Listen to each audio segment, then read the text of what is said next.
My name is Laolu Davies-Yemitan, and you're listening to My Brother Podcast. The face is a picture of the mind, with the eye as its interpreter. My guest today does more than just look to those eyes for what they interpret. It looks at them for their biological composition, their structure, and their ability to carry out that important function this vital organ plays as part of our sensory system. Dr. Courtney Crawford, thanks so much, Courtney, for making yourself available. If you would just start out by just telling us a bit about yourself, your background, and just a short summary on who you are.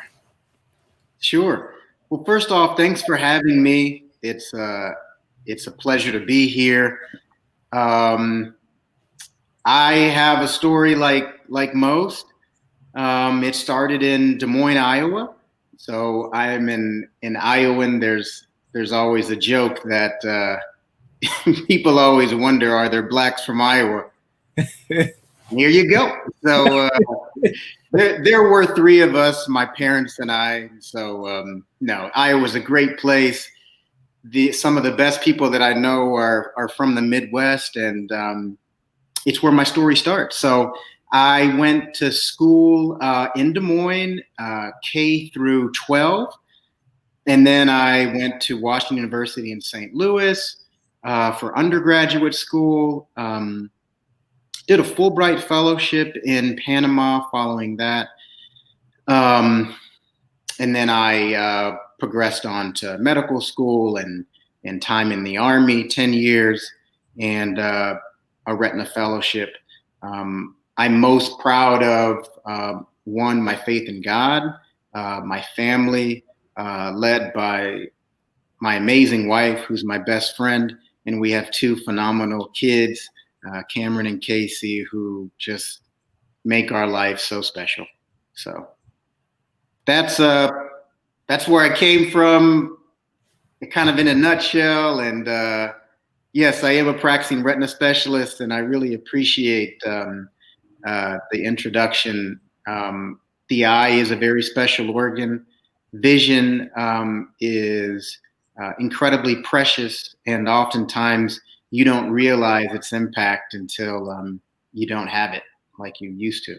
So yeah. Well, as someone who's worn corrective lenses for 30 something odd years now, I I have a sincere appreciation for what you do. But I want to go back to Iowa. Where are you from in Iowa? And talk to us about what it was like growing up in your special part of the world. Sure. So one, I had a mother and a father, both who loved me, encouraged me, exposed me to the elements of the world. So I had a support network and kind of a springboard to leap from. So if I could, wish anything upon young kids today, is that they feel supported. They have a framework that they can kind of jump from like I did. Got it. And so you didn't mention what town it was in Iowa. I'm just curious. Des Moines, Iowa. Oh, Des Moines. Yeah. You did say that at the beginning. Yeah. I haven't. That's one of those states that's still on my bucket list. I've got to visit all 50 states. So you might have just hastened my steps to wanting to get there to Des Moines. So, there's a lot of cornfields, so just beware. Yeah, a lot of fields, a lot of cows. But I can imagine. So you talked about the role that your parents played in your upbringing. Obviously, having a supportive family is a core cornerstone, I think, of helping people be on their way. But explain to me a bit about what was it like, going through elementary school and grade school. I presume you might have been, one of a few minority students in the, Sure. most of the environment you grew up in. Sure. I mean, being the only black kid in the class, that was a staple. I mean, that was every year. But, you can't say you don't see color, because you do. I knew I was the only black kid, and that didn't stop me from having, a lot of friends. I was student body president pretty much every year. But I embraced my color. I knew that I was different. And I knew that my time would come when I could be around more people that looked like me. That, for some that might not be of interest. For me, it was. And I knew my time was coming. But in the interim, I learned how to interact and just how to be around comfortably people that don't look like me. And a lot of times in the higher circles, professionally speaking, not everybody looks like you. So you need to get comfortable with that. Yeah. So beyond being student body president all those years, were you involved in any athletics or what were your the interests at that point in life? So now this is where your parents say you have to do something. So I started playing violin when I was 3. I don't play violin any longer. That was a painful 10 years, but I appreciate classical music now as a result. I started playing hockey when I was 6. So and I still play hockey. I love the sport. Played golf and tennis. A little bit of a country club kid, maybe growing up, and then just stayed active. Exposure was just paramount for me. So I started learning Spanish in high school. Took Spanish in college, for example. Ended up majoring in Spanish, and I've been fluent in Spanish, for the last 30 years. 30 years. That was actually what led me to pursue the Fulbright Fellowship in Panama, where I lived for a year.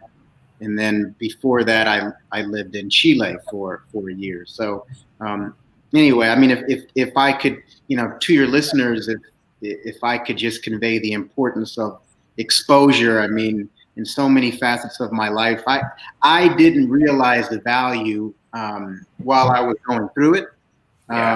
But you end up developing and fine tuning so many facets of who you are. And this is just who I am now. Yeah.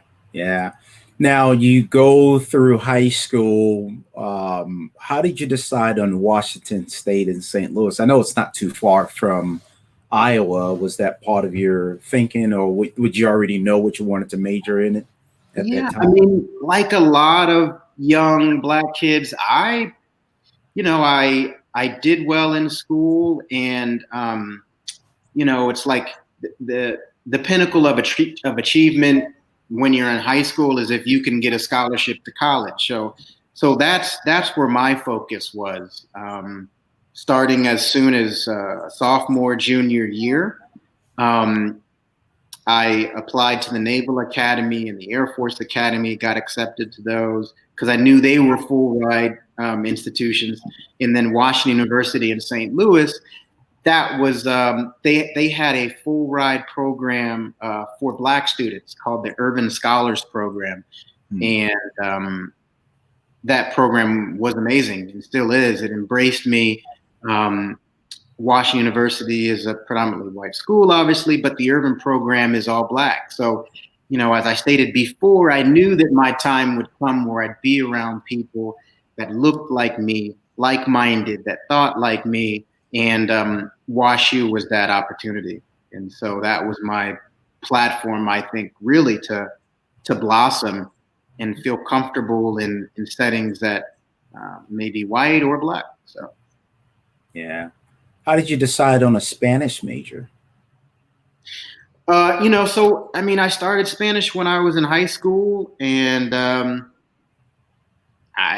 it was honestly a pretty easy major.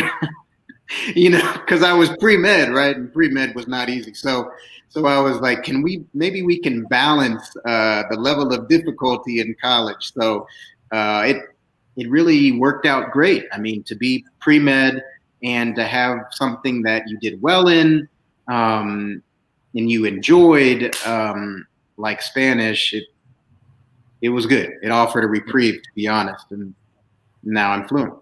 Okay, so you were pre-med. How did you arrive at the decision to pursue medicine?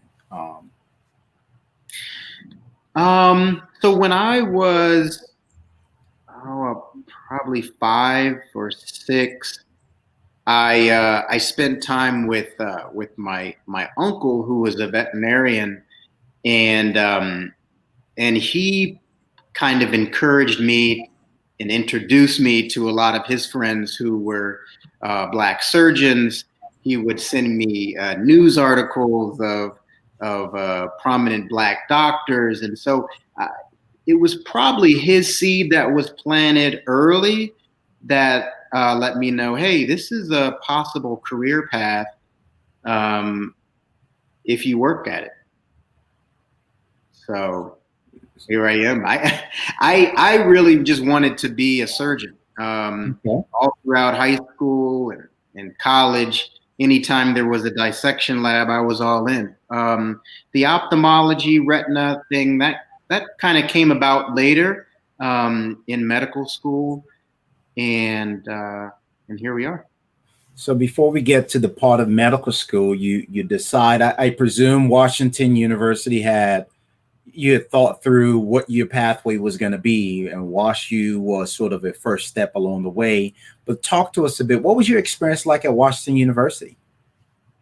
Sure. It was kind of a whole new world. Not only I had a totally different friend center. Um, I was around just a lot more Black people than I'd ever been around before. College was challenging. I mean, I thought that high school had prepared me pretty well, but as I came to find out, I didn't really know how I learned best. And that's a key thing, I think, to develop early on, is to know how you learn to make your learning most successful. And so, admittedly, I did not know. I've always worked hard, but maybe I could have worked a little bit more efficiently. So that was a learning process.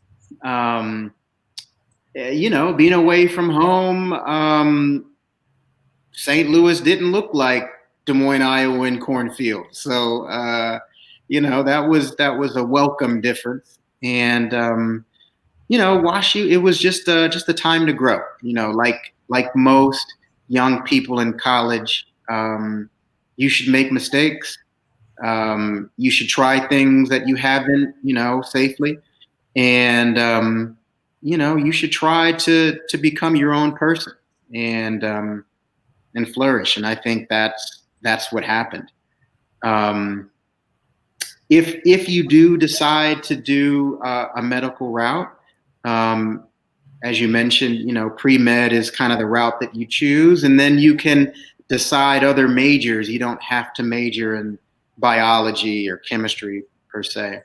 I will say that if you do want to be a doctor and you do pursue pre-med, it's a grind. I mean, you have to be uber focused to do it. So being a doctor is great, but if you're not passionate about being a doctor, there's many other great fields. I mean, it's not worth it to do it if it's not your passion. So for me, it was my passion, but the attrition of pre-medical students was 40%. So a lot of people found passions in other areas, during the pre-med journey, and that's great. That's what college is about. That's not a misstep, in my opinion. Yeah, yeah. So you're going through WashU, you get focused. Now Yeah. you're thinking through what your next steps are. Sure. How do you transition from Washington University to south of the border? Sure. Well, okay. I mean, let me back up just for a second. So college was hard. There is a medical school entrance exam that you have to take. It's called the MCAT, and it is very challenging. So I'm probably the only Black person who's had challenges with standardized tests. I'm sure. No, I'm being facetious, but yeah, standardized tests, they were challenging for me. I mean, ever since I was a little kid, and who knows where that comes from. But people smarter than me, I think, are starting to figure out that we need to address that. So anyway, the MCAT came around, and when I tell you I failed, I mean, it wasn't even close. So imagine 20 years of your life, for the most part, all career-wise you want to do is become a doctor, and the benchmark of success for, okay, now you can enter medical school and get accepted, the MCAT, and I think I might have actually missed how to spell my name on the test. I got a score that was so low. Man, I was devastated, let me tell you. So that's where you get down on your knees and pray and ask the Lord for some perspective, and for people in your life that can kind of show you that you can get up from this. So I did, and got up from it, took the test again, passed it this time. Wasn't pretty, but we passed it. And I guess this is the area where, there's not always a straight path to get to your destination. And in hindsight, you relish and you appreciate the hurdles and the obstacles. They're not desirable at the time, but they do make you better. But at the time, you do have to realize that I might have to take a detour and correct the path or steer around this obstacle. And so I knew that the opportunity to go to Panama with a Fulbright fellowship was not only, a way to steer around this medical obstacle, but it also could bolster my resume, broaden my breadth of experiences, and really solidify my proficiency in Spanish. And it also gave me a year to say, is this what I want? Is there a way to prepare a little bit better? And just kind of refocus, reset. And so I did that. While I was in Panama. Before you cover that, how did you come about the Fulbright Scholars Program? Because I know that's something a lot of people are just not even aware that such programs exist. Sure. So there are programs. I'm sure you're aware of the Rhodes Scholarship, the Marshall Scholarship, and other similar type scholarships that can happen are like the Fulbright, Rotary. There's multiple opportunities to seek personal education and get paid for it and have it look good on a resume, but more so, increase your breadth of experiences. So I was exposed to those. I had friends and classmates who were Rhodes and Marshall and Fulbrights, and I figure it couldn't hurt. Why not apply? Why not me? The worst they could say was no, not this year. So I just threw it. I just applied at the same time I did all those 40 medical schools. And I was just going to see where the dust settled. The dust settled on obtaining the Fulbright, which I was so honored, and getting denied from 39 medical schools. So it's a lot of rejections, but I got one acceptance. And that's all I need. So with the one acceptance and the Fulbright, I deferred medical school for a year and took on the Fulbright fellowship. So. Okay. Now back to where we were. You were just talking about embarking on that journey for the scholarship program? Sure. So 21, yeah, 21 years old, and the Fulbright, I think at the time gave you $25 to $30,000, to live on for the year, which at the time was like really good money, for a high school for a college graduate. So it was amazing. My point of contact was the ambassador for Panama, the U.S. ambassador. I worked at the embassy. I had my own apartment, and I had a research project with a thesis that I created at the inception of the program, and then just continued to work on the thesis and had a final product at the end. A lot of work, a lot of fun, experience that I'll never forget. So it was powerful. I mean, it really, I think, put my life on a different trajectory in terms of seeing what's possible out there. I still would love to be an ambassador. That's my pipe dream. So everybody's got to have one. Absolutely, and it might not be too far fetched. Just keep striving. So now, who was the lucky medical school out of the 40 that rolled over and said, "Okay, you can come along"? Sure. So Michigan State College of Human Medicine. I appreciate them because they were able to look at the full package.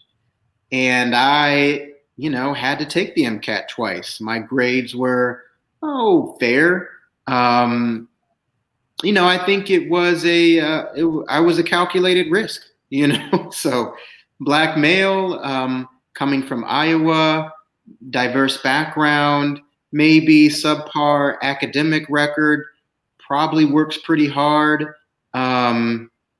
pretty focused, but still unproven, right? So you only needed one, just to take a risk on you, and I think that's how it is for many people. It takes one institution, one mentor who sees something different in you. So that's what it was for me. And in medical school, a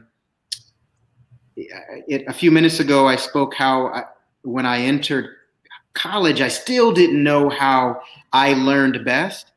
In medical school, I finally learned how Courtney learns best. And that just completely changed my learning progression. And medical school was extremely doable. I don't want to disrespect and say it was easy, but I mean, I kicked butt because I learned how Courtney learned, and it made sense. Interesting. I've heard people describe medical school in a lot of different ways, and while you don't mean to belittle the experience, can you talk a bit more about what was the experience like? How did you reach that aha moment as to, hey, this is how Courtney learns? And what were those, tactics that you might have applied that helped you to thrive while going through that academically rigorous experience? Sure. So the analogy that most people talk about for medical school is it's like drinking water through a fire hose. Right. You've probably heard this before. And it is a tremendous amount of information that comes to you all at once. And so it's up to you to digest it, internalize it, and then reproduce it. So for me, the way that I learn best is repetition.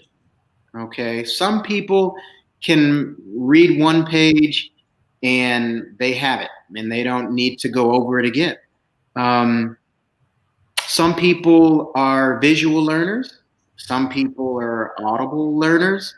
I am the kind of learner that I'm extremely visual, and I need multiple reps. I like to kind of create photographs in my mind of what I'm learning. So when I got to the level of mastery for the material, I could actually see where that information was on the page. And that's how some people learn. So for me, I had to develop like a study, kind of a study schedule or study template. And I would go over that template 10 or 20 times before a test. You know, I always had the work ethic. So, there wasn't such a thing as doing it too many times. It was the number of times I needed to go over it until I mastered it.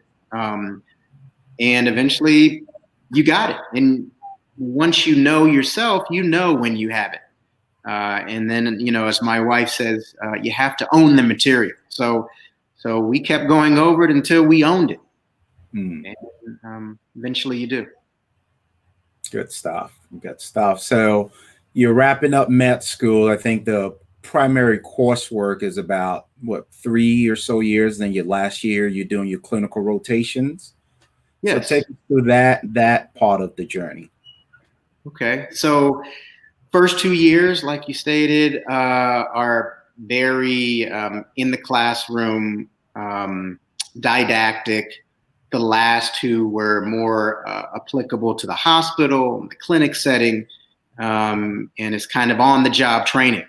So you were able to kind of distinguish yourself based on, staying until the job's done, being the first one to show up, asking, the appropriate questions that pertain to what you're doing. Use your personality, engage with patients, more of the softer sides of medicine, which I think probably end up making you a good doctor. You learn those things in the last 2 years of medical school. And then you make the all-important decision of, all right, this doctor thing is cool and all, but what kind of doctor am I going to be? And I think that's a critical decision that for most med students, not enough time is given to. And so I am a mentor. I'm a faculty member at a medical school here in Fort Worth, but more importantly for me, I'm a mentor for medical students, particularly in helping them decide what will be their specialty, what really is going to be your career path. And I think that's kind of how you define who you are, where your passions lie. So for me, I had a few different mentors, particularly in ophthalmology, and that's how I found my specialty.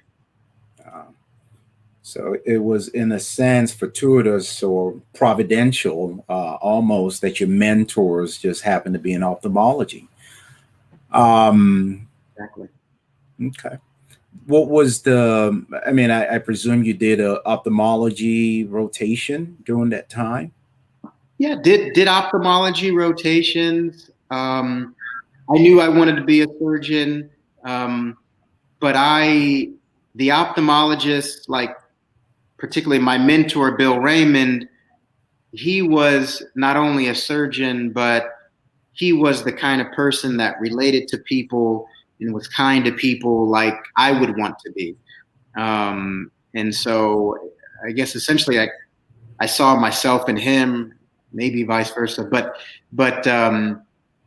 that ophthalmology kind of allowed me to check all the boxes of not only being a surgeon and helping to give people their sight back, but also to engage with people in the way that I wanted to. The ophthalmologists that I knew, they were good guys. I mean, sometimes other specialties are maybe a bit more abrupt or maybe less kind. I don't know how to say it nicely, but I just saw that the ophthalmology guys were the good dudes that I wanted to emulate. So real nice, real nice. And so the next step naturally now becomes residency. So what happens during that phase of your journey? So my residency was unique because it was in the Army, and the Army ended up paying for medical school. So I got a scholarship to medical school. But in return, I had to do my training in the Army. So that added another element of being a soldier and being a resident slash trainee. And when did you actually enlist into the Army? So my first year of medical school. Michigan State is it was out of state, right? So I had to pay out of state tuition. And my parents were like, well, you gotta find some money, bro. And the Army scholarship was one that, was paying. It was available. They accepted me to the program. I heard that Army trained doctors were, some of the best. So I kind of figured it was kind of a no lose. So I went with it. But it's probably not for everybody. Like I said, being a soldier, doing kind of mission combat training sessions while you're a resident is it was different than my colleagues, let me say. So became my reality. But again, I mean, my medical school journey, just like the journey leading up to it, it had a few wobbles. It wasn't totally straight. You had to take a detour. So what if I had to be in the Army and do some different things?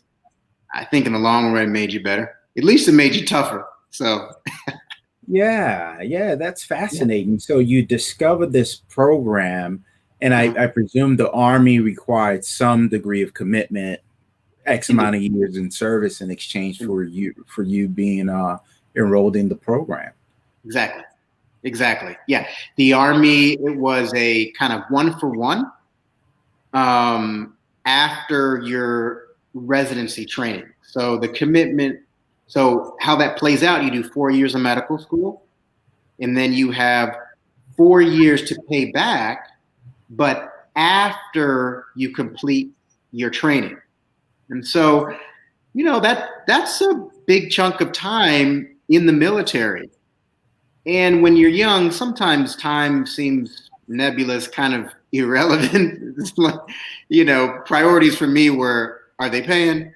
And so I'm going to be able to do whatever specialty I want. And both those boxes were checked. So sounded good to me. The training in the Army was rigorous. I mean, those surgeons don't play around. I mean, they come from having done missions in Iraq and Afghanistan, and they bring those skill sets, to our residency program. So they were no nonsense. They know that the stakes are high.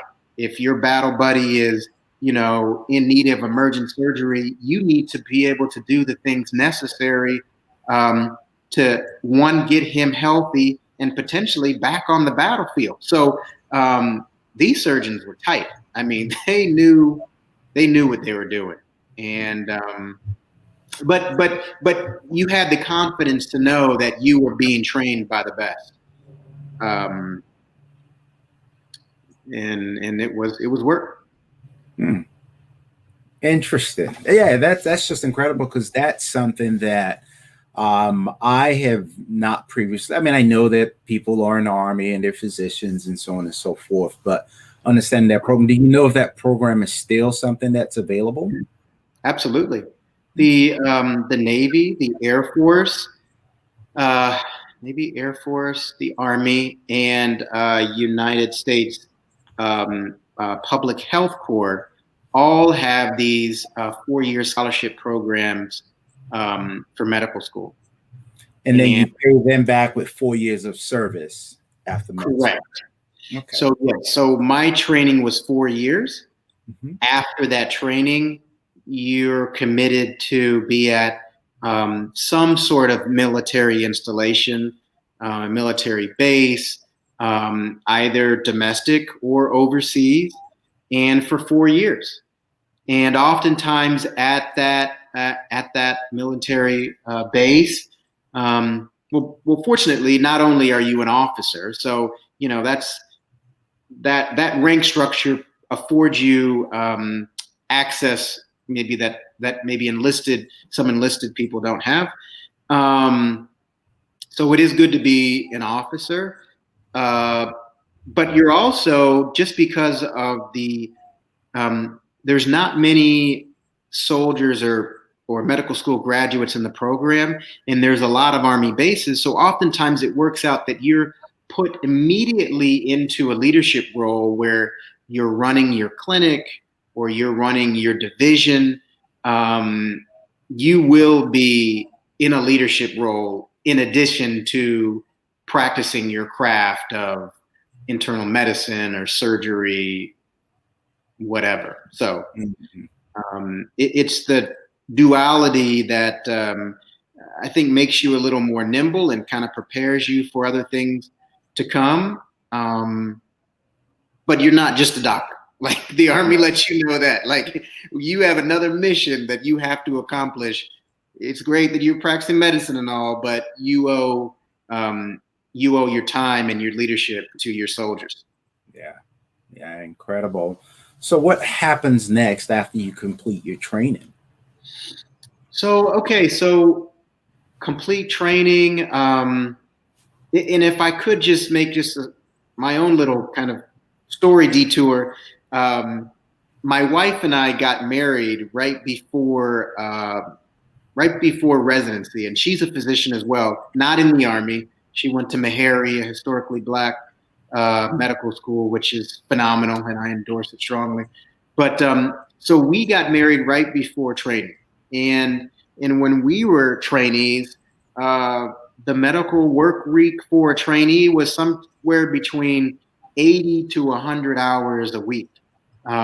Now those have been shortened, but it was a grind. And for newlyweds in Washington, D.C., so she was at Washington Hospital Center, I was working at the Pentagon at the time.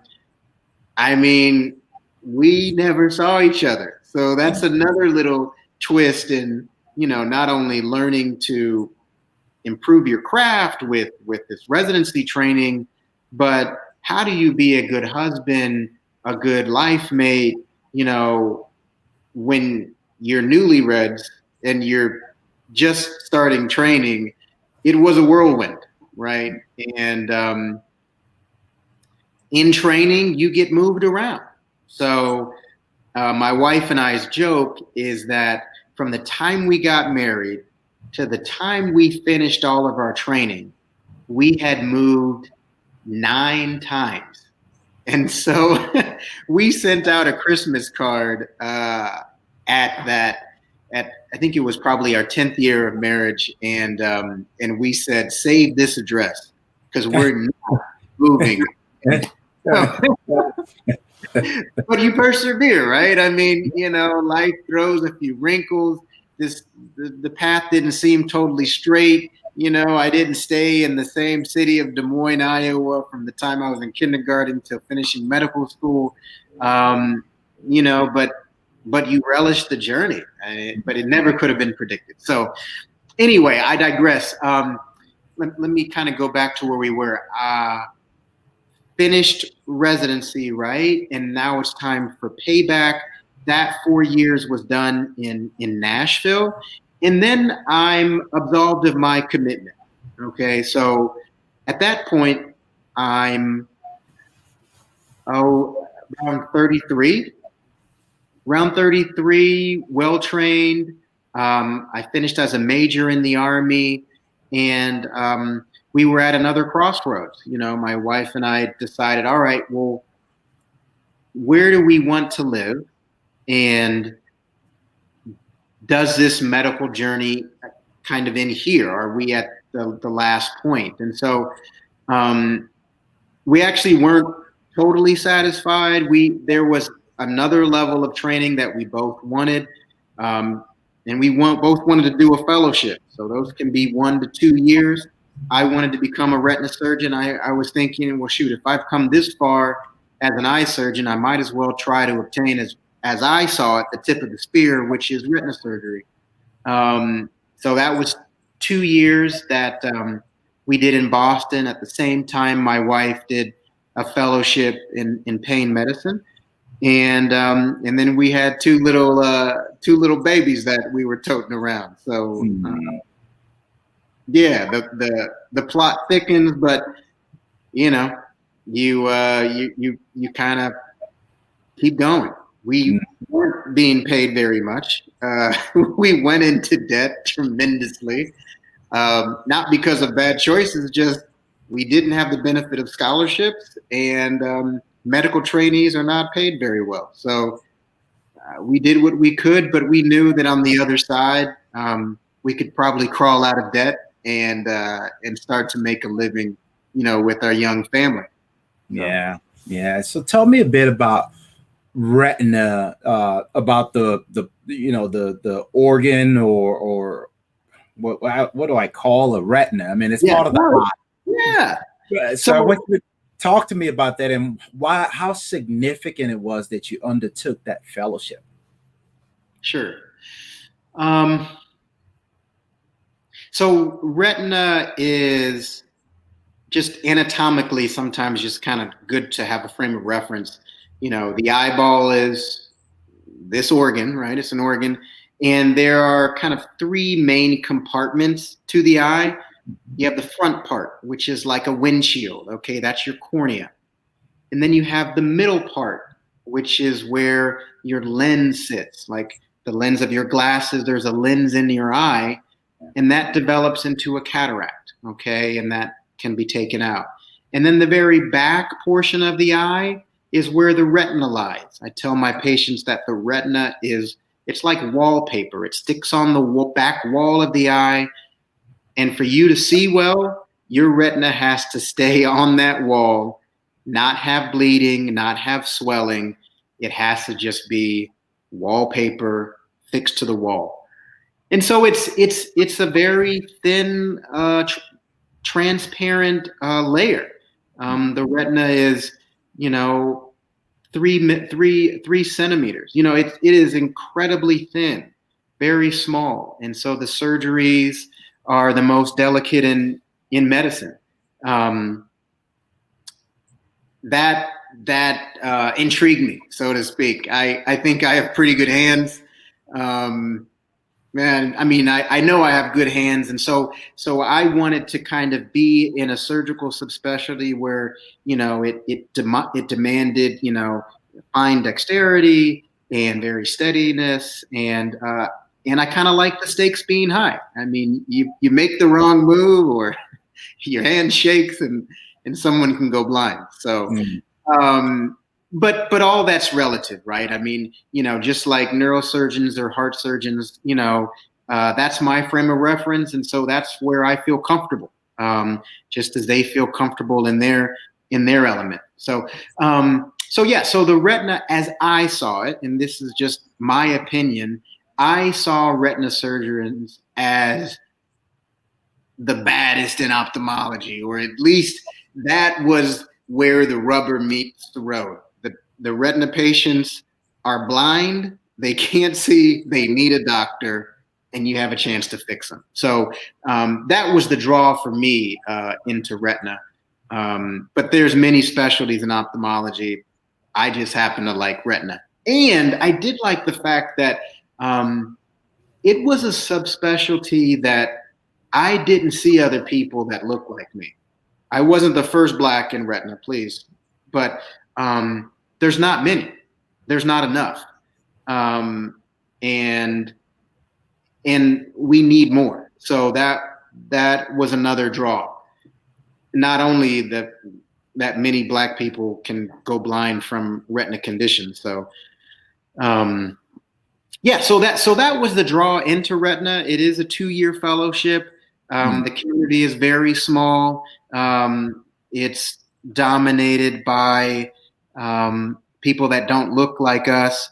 And so it was another challenge, just like Fulbright, just like medical school, where I wanted to see, can I gain access to this? I mean, is this, have I pushed it to the limit too far? Like maybe I can't, maybe I wasn't supposed to get in here. Maybe this is too far.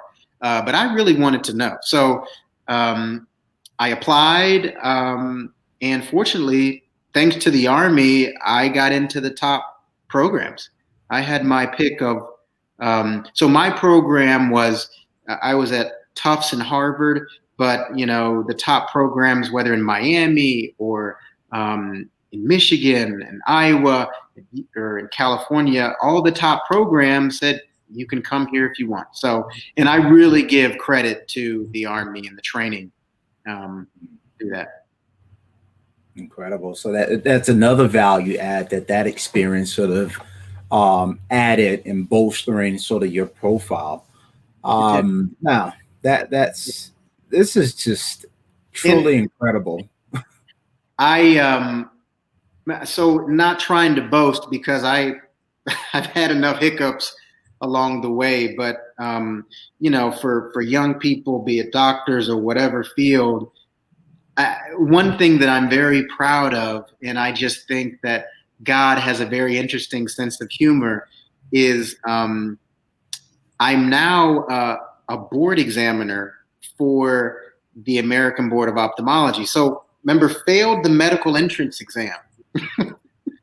And now, in order to become an eye surgeon, you have to go through me. I actually give you the test to approve whether you got into the specialty. I just think that irony can only be created by God, and it's just I'm very thankful. It's really not my doing, but it makes a neat little twist to the story. So I mean, you're never done, right? I mean, even if you fall down or if the detour happens, you just got to keep taking it because you don't know where it's going to end up. Mm-hmm. So what happens next? You guys finally settle down. You send that 10-year anniversary card, the address. We're not moving. Where did you decide on settling and building your career? Sure. So we decided our criteria was we just want to be in some warm weather with nice people, some good values. And so we decided we were going to be in the South. So North Carolina, or Georgia, or Texas, and we were just going to kind of go where the opportunity felt right. So we settled in Dallas-Fort Worth. That's where we are currently.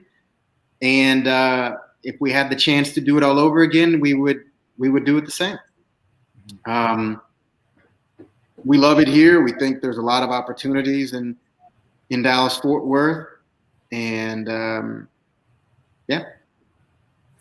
And so when you started working in Dallas-Fort Worth, did you just sort of go into a traditional hospital setting as a new surgeon at that point?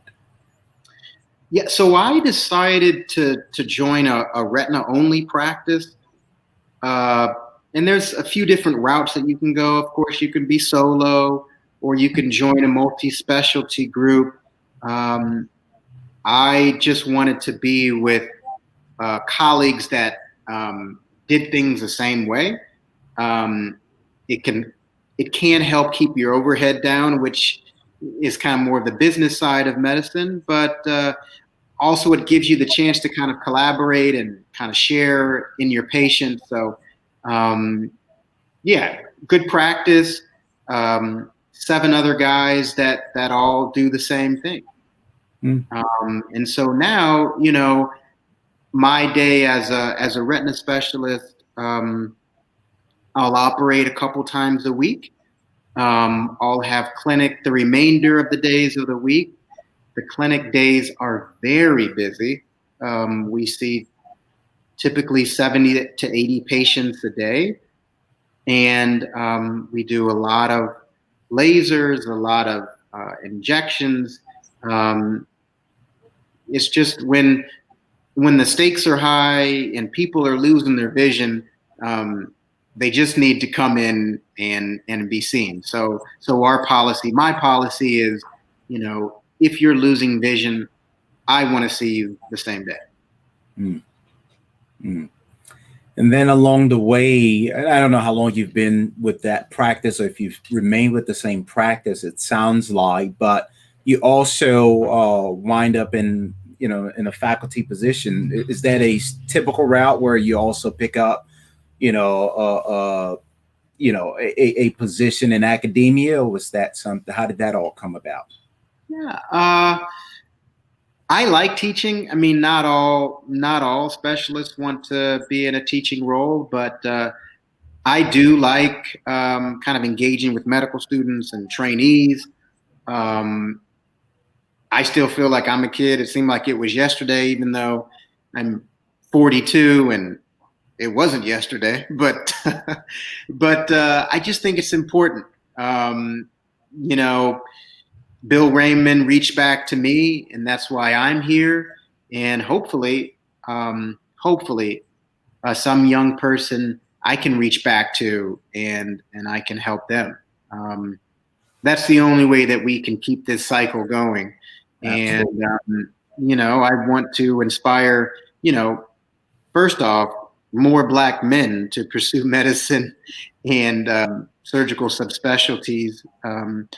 But just young Black people in general, they need to know the ropes, and there's so much that's not discussed in our stories, from the disappointments to the pitfalls to the successes, the things to watch out for. I just don't feel like the entirety of someone's story is always told. So it is my duty, my personal duty, to be transparent.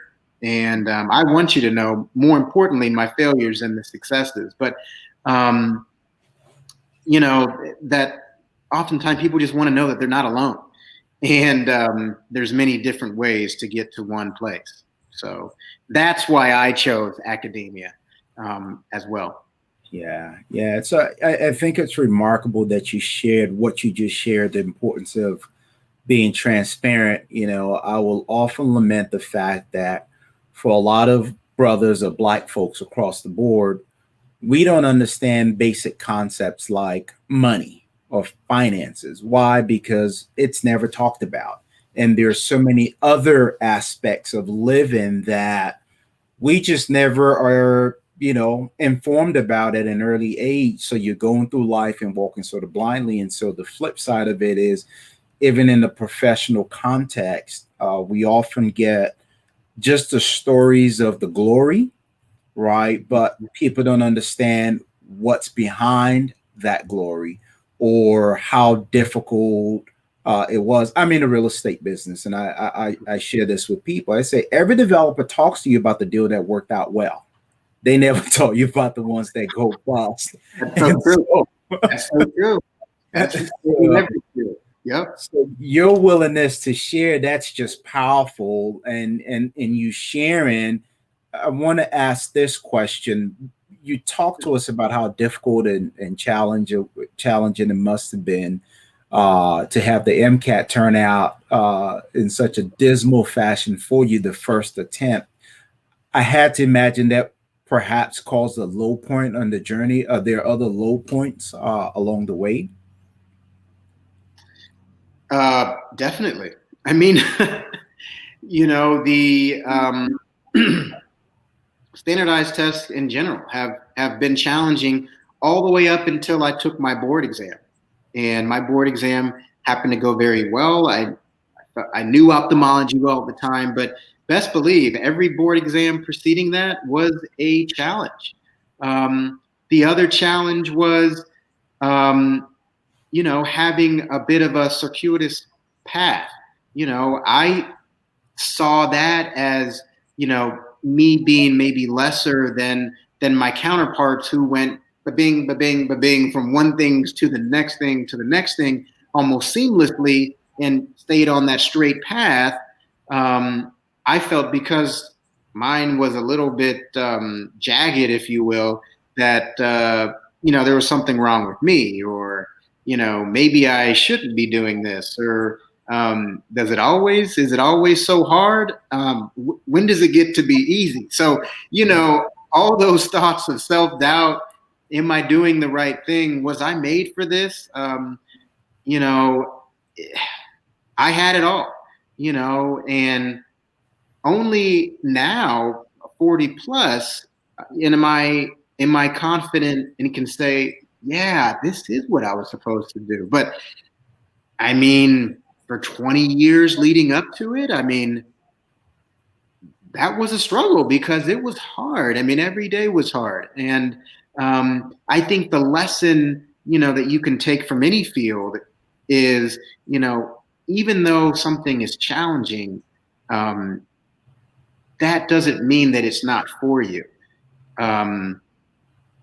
And I think just society in general, they think that if you're supposed to do something, it should almost like unveil itself and you just walk into this easy path. And I think that's just not realistic.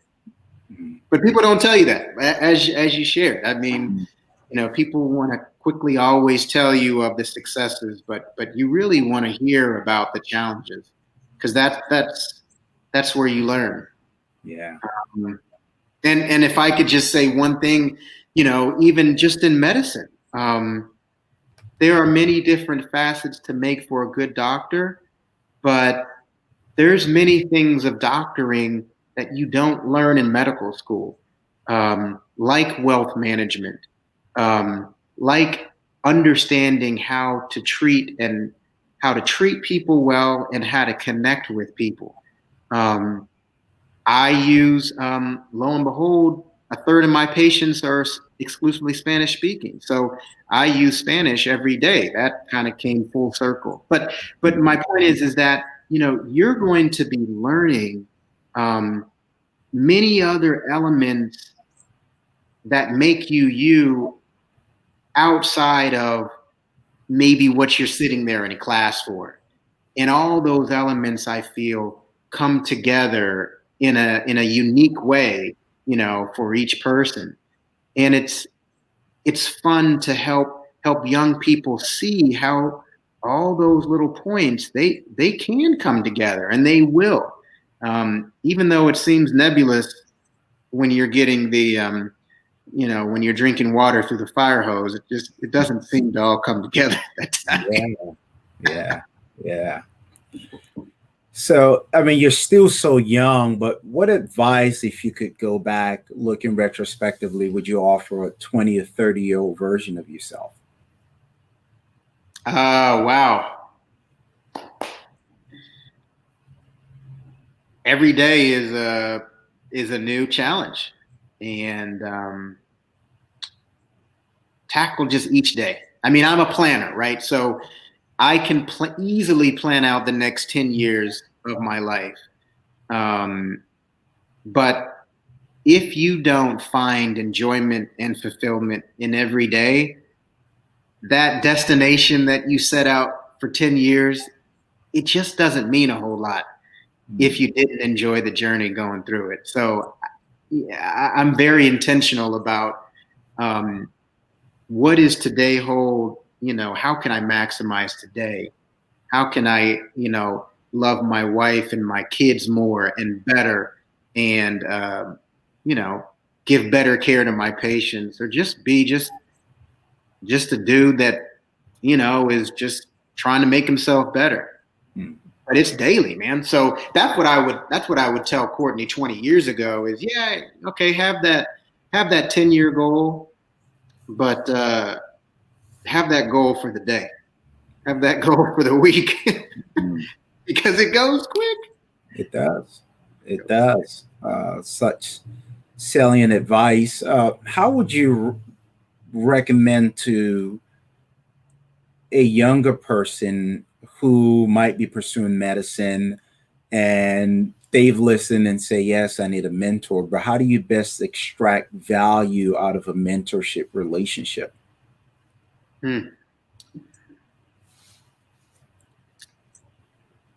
Yeah, you're right. Not all mentor experiences are created equal.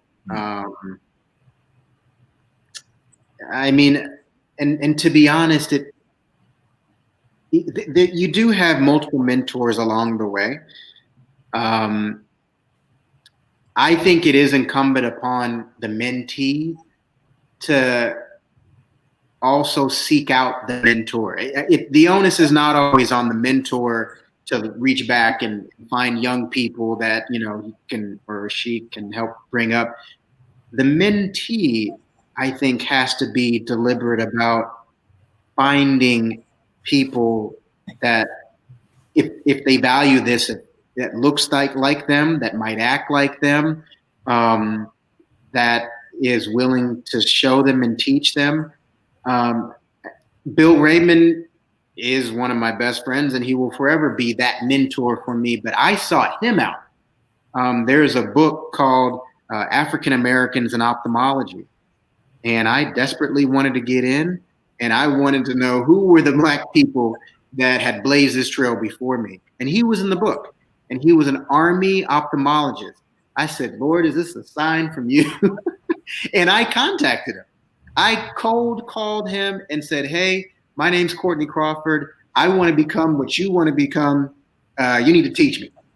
So, and he's just a great guy and amazing sense of humor. And we happen to be in the same fraternity. So, so he said, come out to where I am, spend some time out here, do a rotation, and the rest is history. But going back to the original question, the onus is not always on the mentor. Mentees, you can sink your teeth into. You can identify some of us. And just for the record, I would state that fraternity is Kappa Alpha Psi, if I understand that correctly. I had to get that in. Couldn't help it. Beyond Billy Raymond, who are some of your sounding boards? Yeah, I was blessed. So my parents were always there. They were always there to listen to my how am I going to get into med school stories, or aside from that, I have good friends. A lot of them started at WashU, and Black men, and we're all trying to grind it out. So we check in. We sometimes frequently, depending on the season of life, but we check in and kind of keep people supported. So it's not complicated. We've all kind of had the same thing. There's nothing new under the sun. You gotta lean onto those people that love you, and it's easier to do things together than it is by yourself on an island. So reach out to those people who love you. Well, as someone who is such a planner, this ought to be an easy question. What's your long-term big picture? Long-term big picture.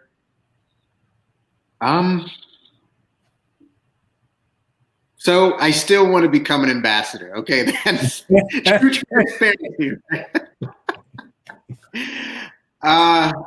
Yeah. That's a good gig. For the young people out there, I mean, ambassadorship is a good gig. But I do want to become,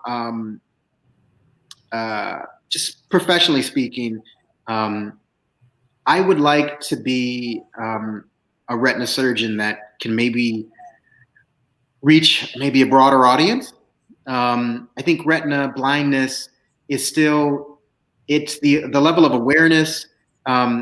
It's not there like some other fields of medicine, like breast cancer. They've done a phenomenal job of really putting that, I guess, really being deliberate about, what the disease is, how you can seek help, who are the key players that, can assist you. And I would like for vision and, blindness prevention, I would like for that to be on a similar platform. So that's kind of just a personal mission of mine. I do a lot of mission work where we go to, I've been to Africa and South America, I think 10, 11 different missions. And so that's a professional passion of mine, is to go to developing nations. I still don't really like that word, but it's better than third world. But go to nations that need assistance and do surgeries. And in the eye community, you can make a profound impact in someone's life trajectory just by doing one surgical intervention. And that's incredibly rewarding. And I feel like that's a blessing and honor to provide that. So I do want to continue that. And it's not done enough. So maybe there's an opportunity to have large organizations comprised of Black people that give care to other blind Black people, maybe. So that's another professional goal. Aside from that, I talked about my daily quest, so I still want to be a better father, a better husband, and that can't be understated, because at the end of the day, your greatest influence is your most intimate sphere of influence, and that's oftentimes, for most of us, our family, or our church, or even our work environment. So I think it's important not to lose sight of who do you have the opportunity to influence daily, and be purposeful about doing your job of influencing them. The ambassadorship is cool, but probably not going to influence a whole lot of people with that. So. Mm-hmm. I want to deviate for a second, and we're going to wrap up here shortly, but can you talk to us a bit more about blindness in the sense of the distinction between blindness caused by the detachment of a retina versus sort of the blindness experienced by someone like Ray Charles, who had his vision till he was about 8 years old? Excellent. So blindness can affect extremities of life. That's generally where it exists. So there's a condition called retinopathy of prematurity. Babies that are born premature, like Stevie Wonder, for example. I'm sorry, actually, Stevie had glaucoma. So like Ray Charles, right? So Ray Charles had retinopathy of prematurity. And for those babies, their retina is detached from birth. They don't have the opportunity to develop vision unless it's repaired when they're newborns. And so we do that. Just so you do know, Ray Charles actually had his vision till he was like 8 or something. So I don't think he wasn't born blind. Ray Charles wasn't. Right, but he was, and I'm almost certain he did have retinopathy of prematurity, okay, in which the vision was very poor. Got it. Poor. That's what I thought was the distinction I wanted you to make. Got it. Yeah. So very poor vision, but there's a difference between being blind and having very poor vision. Being able to see something allows you to have a different quality of life than seeing nothing. And not to say that if you're totally blind, you can't have a good quality of life. It's just dramatically different. Stevie Wonder, he had childhood glaucoma, and he lost his vision very early as well. So anyway, that's kind of one extremity of life for vision loss. The other extreme is older people, 65 plus, more towards 75, 80. They have not only, they can have diabetic retinopathy, they can have retinal detachment, and they can have macular degeneration. Those are the big three that can give people blinding eye conditions later in life. So, we do a variety of things to restore vision and to keep vision good. So this is an exciting time in our field. The drugs that we inject into the eye, and I probably do 30 injections a day, they have revolutionized retina, and they have given people sight where 30 years ago they were written off as, all right, here's your white cane and you are blind for the remainder of your life. So, but now these people see, they drive, it's amazing. Modern medicine is phenomenal. There's different surgical techniques that we can do now that can take somebody from 2400, so that's really poor vision, almost counting fingers, and make them close to 20/20 by operating on the retina, either repairing a retinal detachment or closing a macular hole. We can do those things with surgery. The future is bright.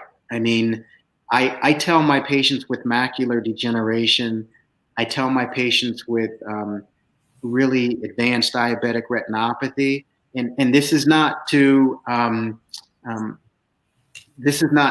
tout how good of a retina specialist I am, but the technology, the level of care that we can provide you now, as long as you follow our guidelines, you will not go blind in your lifetime.